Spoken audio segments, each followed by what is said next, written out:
নমস্কার, আমি উমাশঙ্কর আর আপনারা দেখছেন আমার YouTube channel Eco Career Academy. বন্ধুরা, অনেক দিন পরে আবার আপনাদের সামনে এসেছি আবার একটা নতুন ভিডিও নিয়ে। বর্তমান যে এসএসসি তার এক্সামিনেশন ক্যালেন্ডার জারি করেছে, আর সেই এক্সামিনেশন ক্যালেন্ডারে আপনাদের যে পরীক্ষা হবে, যে এসএসসি যে পরীক্ষা নেবে, Jharkhand field workers competitive examination 2024 এর এক্সামিনেশন ক্যালেন্ডার জারি করেছে এবং এর যে সম্ভাবিত যে মাস, সেই মাস হলো আগস্ট। এবং আমি আশা রাখছি এই আগস্ট মাসে পরীক্ষাও হয়ে যাবে। আর এর জন্য যে পোস্ট আছে 510টি পোস্ট আছে, আর এই 510 জন অবশ্যই চাকরিও পেয়ে যাবেন। JFWCE 2024 Jharkhand field workers competitive examination 2024 ক্ষেত্রীয় কার্যকর্তা। এরা কি ফিল্ড ওয়ার্কার, এরা ঘুরে বেরিয়ে গ্রামে গঞ্জে গিয়ে তারা কাজ করবে।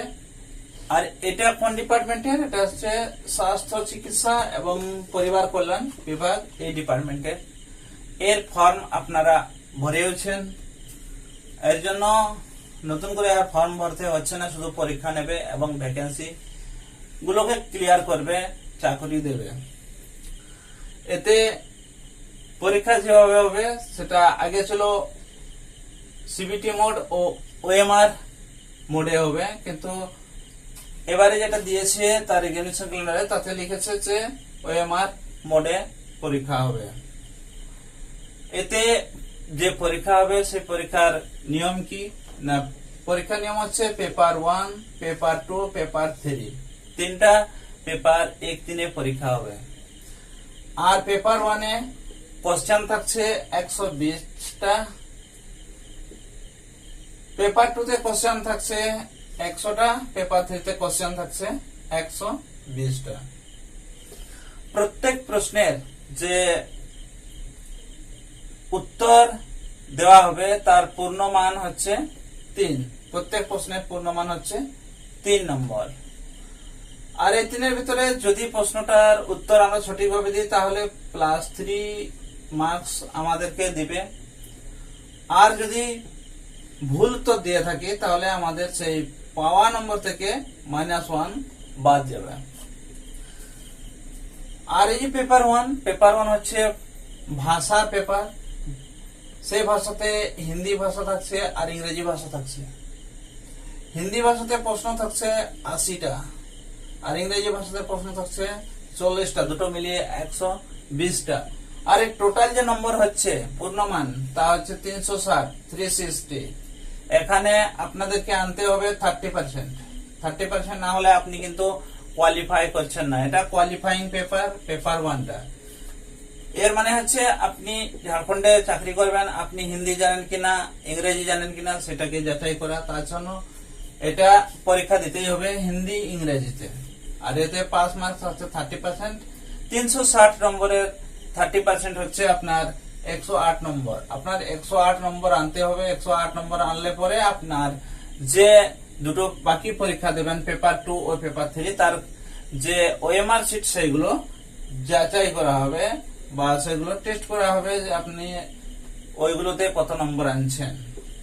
পেপার 2-তে প্রশ্ন থাকছে 100টা প্রশ্ন থাকছে। এতে পূর্ণমান হচ্ছে 300। আর আপনার পাস করতে হবে 30% দিতে হবে, সেটা হলো 90 না হলে পরে আপনি পেপার 2-তে ফেল করছেন। এবার আসছে পেপার 3-তে আপনার টোটাল প্রশ্ন থাকছে 120টা আর এর পূর্ণমান হচ্ছে 360 পূর্ণমান।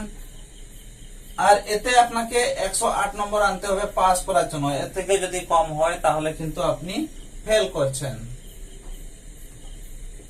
108 থেকে বেশি আনতে হবে। পেপার 1-এ থাকছে হিন্দি 80টা প্রশ্ন আর ইংরেজি 40টা প্রশ্ন। পেপার 1-এ আপনার যে হিন্দিটা থাকছে সেই হিন্দিতে আপনার প্যাসেজ থাকবে, গ্রামার থাকবে, বাস এই নিয়ে প্রশ্ন তো করতে হবে। ইংরেজিতেও ঠিক সেইভাবেই থাকবে, আপনার প্যাসেজ থাকবে, আনসিন প্যাসেজ ও গ্রামার থাকবে, সেখান থেকে উত্তর করতে হবে। পেপার 2 তে বাংলা ভাষা থাকছে। বাংলা ভাষাতে আপনার সিলেবাস আমি পরবর্তী ভিডিওতে তার দিয়ে দেব। পেপার 3 বলছি, পেপার 3 তে জিএস থাকছে, 40টা প্রশ্ন থাকছে। GS general studies, general knowledge আর জেনারেল স্টাডিজ দুটো আলাদা।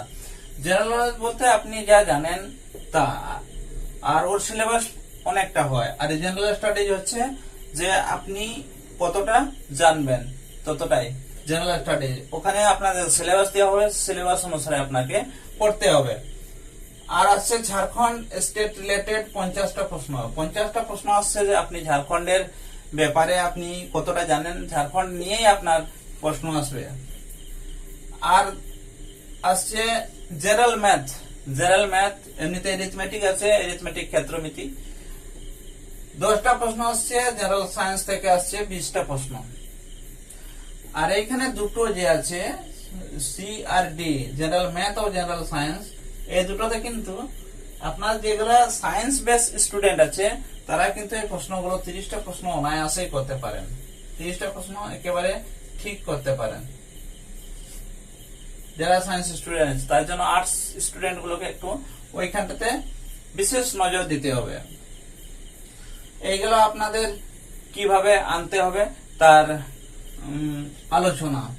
এখানে পেপার 1, পেপার 2, পেপার 3 যে কোনো পেপার হোক 30% এর নিচে আনলে কিন্তু আপনি ফেল করছেন। তারপরে আসছি আপনাদের মিনিমাম কাট আপ, যেটা মিনিমাম কাট আপ, একটা কাট আপ হয় হাই কাট আপ আর একটা মিনিমাম কাট আপ। মিনিমাম কাট আপের নিচে আসলে কিন্তু আপনি ফেল করছেন। ইডব্লিউএস বা জেনারেল ক্যান্ডিডেটের জন্য 40% আছে। 40% এর নিচে যদি আপনি আনেন, টোটাল পেপার 2 ও পেপার 3 যোগ করলে আপনার টোটাল নাম্বার হচ্ছে 660 হচ্ছে। টোটাল নাম্বার হচ্ছে 660। এমনিতে পাস হওয়ার জন্য যেটা দরকার সব থেকে মিনিমাম সেটা হচ্ছে 30% তথা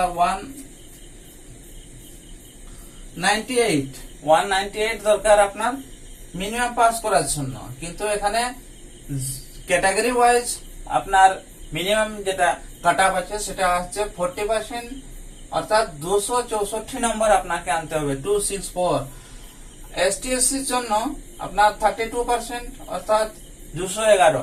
32% এখানে 211.2 আছে। এখানে সব থেকে আবার একটা বড় জিনিস আছে, 0.2 আছে। এই 0.2টা কিন্তু পূর্ণমান ধরলে আমাদের 212 নম্বর আনতে হবে। তারপরে ওবিসি যে ক্যাটাগরি আছে তাদের জন্য 34% আনতে হবে। 34% 224.4 আছে। এইখানে আপনার যে 0.4 আছে ওইটা পূর্ণমান করলে হবে 225 নম্বর আপনাকে আনতে হবে। ওবিসি 2 ওই ক্যাটাগরির জন্য 36.5% আনতে হবে, তাহলে 240.9, অর্থাৎ 241 নম্বর আনতে হবে। 241 নম্বর আনতে হবে। আর একটা প্রিমিটিভ ট্রাইব যেটা আদিম জনজাতি, তাদের জন্য 30% নম্বর আনলেই তারা পাস করবে, অর্থাৎ 198 নম্বর তাদের আনতে হবে। এই গেল আমার এই সিলেবাস নিয়ে আলোচনা। আপনি কিভাবে পাস করবেন, কতটা নম্বর চাই পাস করার জন্য, সেই নিয়ে আলোচনা। এর থেকে মিনিমাম যদি আপনি নম্বর আনেন, এর থেকে কম যদি নম্বর আনেন, তাহলে কিন্তু আপনি ডিসকোয়ালিফাই হচ্ছেন। এটা আপনারা যখন পরীক্ষা দেবেন, পরীক্ষা দেওয়ার পরে আপনার বাড়িতে এসে কোশ্চেন দেখবেন আপনারা কিভাবে উত্তর করেছেন, ঠিক করেছেন, ভুল করেছেন। আপনারা নিজেই ওর থেকে কাট আপ আপনার কত যাচ্ছে তা বের করে নেবেন এবং এর সঙ্গে আপনার রেজাল্ট ও ডিক্লেয়ার করে নেবেন, আর সেটাই হবে আপনার রেজাল্ট। আর পরবর্তী ভিডিওতে আমি আবার কিছু ক্ষেত্রীয় কার্যকর্তা, স্বাস্থ্য চিকিৎসা এবং পরিবার কল্যাণ বিভাগের যে ব্রোশিওর আছে তা নিয়ে আলোচনা করব। সেখানে বাংলা সিলেবাস বা পেপার 3 সিলেবাস, পেপার 1 এর সিলেবাস নিয়ে আমি আলোচনা করব। এরপর আপনারা আমার ভিডিওতে চোখ রাখবেন, আমি বাংলা ভাষা নিয়ে আপনাদের সামনে বিস্তারিত আলোচনা করব। তাহলে বন্ধুরা, আজকের মতো এ পর্যন্তই। ধন্যবাদ। জয় হিন্দ।